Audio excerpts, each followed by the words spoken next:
नमस्कार। आज के इस खास विश्लेषण में हम एक बहुत ही रहस्यमयी और प्राचीन विज्ञान पर बात करने वाले हैं। ये सफर है तंत्र शास्त्र का, शरीर के भीतर छिपे ऊर्जा नेटवर्क का। बस यूं समझ लीजिए कि हम उन सदियों पुराने रहस्यों को डिकोड करने जा रहे हैं जो बताते हैं कि कैसे हमारे भीतर का ये पूरा का पूरा ऊर्जा तंत्र हमारी चेतना को दिशा देता है। चलिए बिना किसी देरी के शुरू करते हैं। अब इस उलझन को सुलझाने के लिए हमें शरीर की ऊर्जा संरचना को समझना होगा। हमारी रीढ़ की हड्डी के साथ 7 सुप्त ऊर्जा केंद्र होते हैं जिन्हें चक्र कहा जाता है। ये सातों चक्र सुषुम्ना नाम के एक केंद्रीय सुपरहाईवे से जुड़ने के लिए बेताब रहते हैं। जब ये ऊर्जा केंद्र ब्लॉक होते ना तो इंसान का पूरा मनोविज्ञान उलझ कर रह जाता है, लेकिन जैसे ही ये खुलते हैं तो ब्रह्मांडीय ऊर्जा भीतर उतरती है और गहन अंतर्दृष्टि तथा पूर्ण मुक्ति का मार्ग खुल जाता है। आज के इस विश्लेषण में हमारा सफर कुछ इस तरह रहेगा। हम ऊर्जा के सुपर हाईवे से शुरुआत करेंगे, जीवन के मूल आधार को समझेंगे, रचनात्मक शक्ति की ओर बढ़ेंगे, असीम प्रेम के केंद्र को जानेंगे, शुद्धि पर बात करेंगे और अंत में इन चक्रों को जगाने की विधियों को डिकोड करेंगे। तो चलिए पहले पड़ाव की बात करते हैं, ऊर्जा सुपर हाईवे यानी सुषुम्ना नाड़ी का रहस्य। हमारे शरीर में ऊर्जा का प्रवाह सीधा हमारी मानसिक और शारीरिक सेहत तय करता है। सबसे महत्वपूर्ण बात यह है कि बंद चक्रों और जागृत चक्रों के बीच का अंतर बहुत ही विशाल है। बंद केंद्र व्यक्ति को क्रोध, लालच, कम आत्मविश्वास और बुनियादी जीवन यापन की चिंताओं में फंसा कर रखते हैं। इसके ठीक विपरीत जागृत केंद्र मानसिक चेतना को एकदम ऊंचे स्तर पर ले जाते हैं, रचनात्मकता को जन्म देते हैं और गहरे सत्य का बोध कराते हैं। सुबह ब्रह्म मुहूर्त में उठने मात्र से और ऊर्जा के प्रवाह को बदलने से इन पशुता की प्रवृत्तियों को पूरी तरह शांत किया जा सकता है। अब बढ़ते हैं दूसरे भाग की तरफ, जीवन का मूल आधार, जिसे हम मूलाधार चक्र कहते हैं। चेतना की ये यात्रा इसी मूलाधार से शुरू होती है, जो हमारी फिजिकल हेल्थ और पृथ्वी तत्व से गहराई से जुड़ी है। अगर हम इसके प्रतीकों को डिकोड करें तो यहाँ मौजूद हाथी, जिसे ऐरावत कहा जाता है, भारी और जड़ सांसारिक बंधनों को दर्शाता है। वहीं देवता ब्रह्मा के हाथ में ज्ञान की एक पुस्तक है और शक्ति डाकिनी के हाथ में एक तलवार। ये प्रतीक बिल्कुल स्पष्ट करते हैं कि केवल ज्ञान और निडरता से ही इन बुनियादी बंधनों को काटा जा सकता है।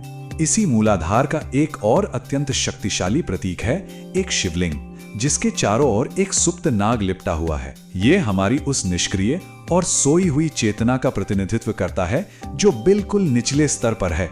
जो इंसान चेतना के इस स्तर पर अटका होता है ना, उसकी पूरी ऊर्जा केवल भोजन, कपड़े और छत की बुनियादी चिंताओं में ही उलझी रहती है। वो पूरी तरह से अपनी बेस इंस्टिंक्ट्स का गुलाम होता है। इसके बाद आता है हमारा तीसरा पड़ाव, रचनात्मक शक्ति यानी स्वादिष्ठान चक्र। जब चेतना थोड़ा ऊपर उठती है तो वो मूलाधार की कठोरता को छोड़कर जल तत्व की तरलता में बदल जाती है। स्वादिष्ठान का अर्थ है मनोवैज्ञानिक रूप से सिर्फ संसाधनों का उपयोग करने की आदत को छोड़ना और कला, धन तथा जीवन के गहरे अर्थों का सक्रिय निर्माण करना। अब यहाँ एक बड़ा सवाल आता है, इसमें मगरमच्छ को क्यों दर्शाया गया है, मछली को क्यों नहीं? वो इसलिए क्योंकि मगरमच्छ पृथ्वी की उस बची हुई कठोरता का एकदम सटीक प्रतीक है, जो धीरे धीरे जल की तरलता में खुद को ढालने का प्रयास कर रही है। इस ऊर्जा केंद्र के जागृत होने से जीवन की बुनियादी चिंताएं राजसिक गुणों में बदल जाती हैं। यहाँ देवता विष्णु के हाथों में कमल और शंख जैसे अस्त्र हैं, जो यह सिद्ध करते हैं कि जब कोई व्यक्ति कुछ नया सृजन करता है और निस्वार्थ भाव से दूसरों को कुछ देता है तो वो स्वाभाविक रूप से प्रचुरता और धन को आकर्षित करता है। इसी असीम समृद्धि को 3 सिरों वाली देवी लक्ष्मी द्वारा बखूबी दर्शाया गया है। अब आगे बढ़ते हैं चौथे पड़ाव पर, असीम प्रेम का केंद्र यानी अनाहत चक्र। वैसे स्वादिष्ठान से ऊपर उठने पर मणिपुर चक्र व्यक्ति के भीतर आत्मविश्वास जगाता है, लेकिन चेतना की यात्रा का अगला प्रमुख पड़ाव है अनाहत। अनाहत शब्द का संस्कृत अर्थ वास्तव में दिलचस्प है। वह ध्वनि जो 2 वस्तुओं के बिना टकराए उत्पन्न होती है। जहां टकराव है वहां द्वैत है, संघर्ष है, लेकिन यह ऊर्जा केंद्र शुद्ध अद्वैत और प्रकृति के साथ पूर्ण एकता का प्रतीक है। जब साधक इस केंद्रीय बिंदु में गहराई से प्रवेश करता है तो उसे नाद यानी एक भीतरी गूंजती हुई ध्वनि सुनाई देने लगती है। ये नाद भौतिक और अभौतिक दुनिया के बीच एक पुल का काम करता है। यहाँ स्वयं भगवान शंकर निवास करते हैं, जो प्रकृति के साथ एक होकर पूरे ब्रह्मांड की ध्वनि के रूप में गुंजायमान है। और यही कंपन भीतर असीम प्रेम का मार्ग खोल देता है। सफर का 5वां हिस्सा, शुद्धि और सजगता, जिसे विशुद्धि चक्र कहा जाता है। प्रेम के इस अद्भुत केंद्र से जब हम और ऊपर की ओर बढ़ते हैं तो ये ऊर्जा गले में स्थित विशुद्धि चक्र तक पहुंचती है। इसका सीधा संबंध आकाश तत्व और पूर्ण शुद्धिकरण से है। इसके जागृत होने पर मनुष्य की 5 इंद्रियां अत्यंत संवेदनशील हो जाती हैं। यहां 5 सिरों वाले देवता सदाशिव का प्रतीक ये बताता है कि व्यक्ति देखने, सुनने, चखने, सूंघने और छूने के पार जाकर एक गहरी और साक्षी अवेयरनेस हासिल कर लेता है। वह सब कुछ महसूस करता है लेकिन पूरी तरह से निर्लिप्त रहता है। और ये बात आदि शंकराचार्य के इस अत्यंत गहरे दर्शन को बहुत ही शानदार तरीके से दर्शाती है। ये कथन झूठी पहचान के आवरण को उतार फेंकने का सर्वोपरि उदाहरण है। मैं मन, बुद्धि या अहंकार नहीं हूं, मैं केवल चेतना और आनंद का स्वरूप हूं।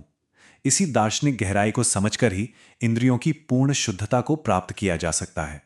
और अब आते हैं छठे और अंतिम भाग पर, चक्रों का जागरण, यानी इसे हासिल करने की व्यावहारिक विधियां। तो अब सवाल यह है कि ऊर्जा के इस ऊर्ध्वगामी प्रवाह को प्राप्त कैसे करें। इसका रहस्य हमारी सांसों की लय में ही छिपा है। हमारे शरीर में इड़ा और पिंगला नाड़ियां हैं जो रचनात्मक और तार्किक कार्यों को कंट्रोल करती हैं। लेकिन जब श्वास पर पूर्ण महारत हासिल की जाती है तो ऊर्जा निचले जीवनयापन के स्तर से हटकर मध्य मार्ग यानी सुषुम्ना नाड़ी में प्रवेश करती है। ये ऊर्जा आज्ञा और सहस्रार चक्रों को पार करते हुए सीधे मुकुट तक पहुंचती है, जिससे मन एकदम शांत हो जाता है और भैरवी नामक अत्यंत शक्तिशाली जागृत अवस्था प्राप्त होती है। इस परम अवस्था तक पहुंचने के कदम सुनने में भले ही सरल लगें, लेकिन हैं बहुत ही गहरे। सबसे पहले एक शांत जगह ढूंढकर स्थिर बैठना होता है। फिर अपना पूरा ध्यान उस भीतरी ध्वनि यानी नाद पर केंद्रित किया जाता है और इसके साथ ही पेट से गहरी लयबद्ध सांसें ली जाती हैं। एक जानवर बहुत तेजी से सांस लेता है, लेकिन जब श्वास की गति को धीमा और एक समान लय में लाया जाता है तो चेतना अपने आप ही पशुता से उठकर दिव्यता की ओर बढ़ने लगती है। सांसों की इस प्रक्रिया की एक पूरी बायोलॉजिकल और एनर्जेटिक टाइमलाइन होती है। पहले 10 मिनट में सिर्फ पेट से लयबद्ध सांसों को स्थापित करने पर ध्यान दिया जाता है।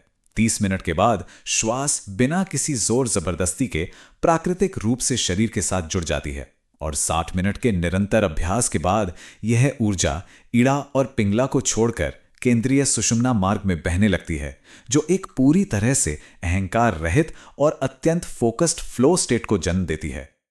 और अब इस पूरी यात्रा के अंत में एक बहुत ही गहरा सवाल उठता है।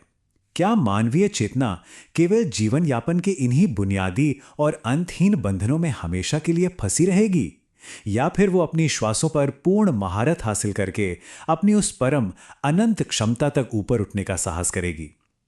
ऊर्जा के इस अद्भुत विज्ञान को समझने के बाद यह यात्रा केवल बाहरी नहीं रह जाती, बल्कि ये स्वयं के भीतर के उस असीमित ब्रह्मांड को खोजने की एक तीव्र इच्छा बन जाती है। इसी गहरे विचार के साथ हमारा ये विश्लेषण यहीं संपन्न होता है।